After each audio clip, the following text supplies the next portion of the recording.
and his father are great examples of the word public servant. Not politicians, public servants. They haven't forgotten why they were sent into office, and they continue to serve and work for their constituents each and every day. So I've had the chance to work with both of them over the years. I admire the both of them. I respect the both of them. So this is a great day for me to be able to have their endorsements, to be able to work with them as we move this city forward. I think you all know, New York City, I'm working hard to rebuild working class in New York City. Middle class New Yorkers, poor New Yorkers, they're being squeezed out each and every day. I want to work hard as the mayor of the city of New York to rebuild an education system that will do a job for all of our children, that will focus on comprehension and critical thinking, that will really educate our children. I want to be a mayor who realizes that people are being squeezed out. Rents are killing them. Our families can't afford, our working families can't afford to live in the city that they love. In so many instances, can't afford to continue to live in the city that they've helped to build and stabilize. I want to be the mayor who helps those working families when it comes to jobs. We're producing jobs these days, but they're lower paying jobs. They don't allow you to bring your family up in this city. They don't allow you to be able to grow. So I'm looking forward to working with them as we rebuild working class in New York City. Make sure that New York City is a city for all people across all 5 boroughs, and that the mayor who will be in City Hall will be fighting for those people. So it is an honor to be here with them today. I can't thank them enough, but we're moving this campaign forward. We're moving it forward strongly in every borough, in every community. This is kind of early in endorsements, but I have to admit, we're starting out at the top with 2 very fine, distinguished elected officials. So again, let me thank the both of them. Let me thank the congressman. Let me thank the senator. We're moving forward. We're moving up. We're going to make this a city for all New Yorkers, and we are going to rebuild the working class in New York City again. Thank you.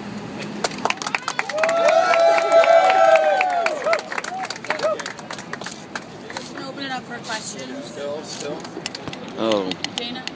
Congressman Serrano, when you talk about how Bill does not represent divisiveness, but coalition building, I mean, what particular policies are you referring to that he does not represent? It's not so much as a particular policy as it is a style and a behavior.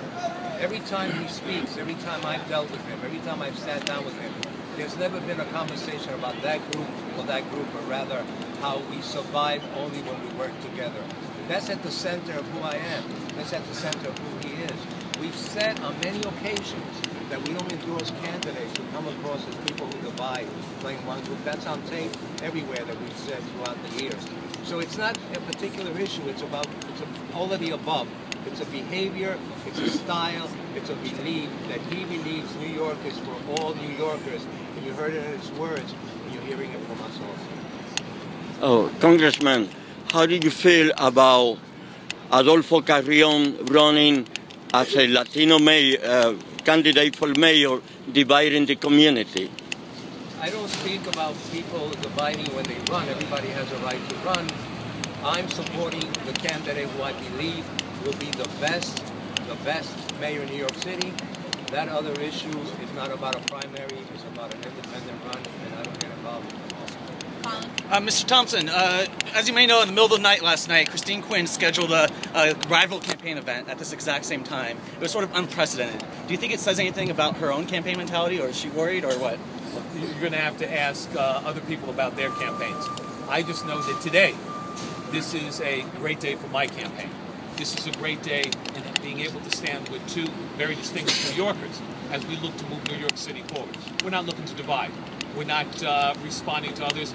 We're initiating and moving this city forward. Mr. Comptroller, everyone knows Congressman Serrano is a pretty firm believer that public fellowship is independent of the state. Is that correct? Do you agree that it should no longer be a public body? You know, I think that I'm smart enough over the years to have learned not to get involved in the middle of that discussion. You know, like I said, I've stayed out of that discussion. That decision has always been for the people of Puerto Rico. It is not for me to decide for them or to venture that opinion. So the congressman has his opinion. I've been very careful not to have an opinion in that topic. Controller. And we've never asked folks that we support to get involved. I don't even ask my son to get involved in that issue. I'm a believer in a change, but that's something that has to happen in Puerto Rico without consultation. And all we ask is what we get from Billy, and whatever they choose, we will support. Oh, Controller, let's get back to New York City politics. How do you feel about Bloom Queens so close to the mayor? Like I said, today, this is about this endorsement. This is about, how proud I am to have the support of the congressman and the senator. That's what I'm staying focused on. It's not about other people's relationships with anyone. It is about the endorsement today. We'll take one more question from Josh. If I may, there's the budget address the mayor is giving later on. I wanted to just get your position on what had been floated by his deputy mayor a couple of weeks ago, which is that whoever's the next mayor, there's going to be a number probably of contracts that have been expired. There's an offer from the mayor now to basically settle those contracts for no retroactive raises and for some givebacks on health care. Can you talk about your position on that? Well, I think that, for the mayor to have 8 months before he leaves, offer settlement. Some of these contracts have been outstanding for 4, 5, and 6 years. Leaving all of these contracts open is irresponsible. And I've said that for an extended period of time. Leaving the people of the city of New York behind the 8 ball, so to speak, in not having done any of those contracts. At the end of this year, every municipal contract will have expired. I term that irresponsible. So, a last-minute offer doesn't, remove the responsibility or the lack of responsibility the mayor has shown over the last 4 or 5 years in leaving this till the end, offering a settlement almost as he goes out the door. Really, he's leaving this for the next mayor of the city of New York. So, offering a last-minute settlement isn't going to disguise the fact he, in fact, really has not lived up to responsibility that he should have over the years. So you don't think the union should accept it? I'm not going to advise unions one way or another, and the one thing I'm definitely not going to do is to negotiate a contract in public when I'm not the mayor of the city of New York during a campaign. So I just think leaving this to the last minute, not having done it before, is irresponsible on the part of the mayor. Thanks for coming. Thank you all.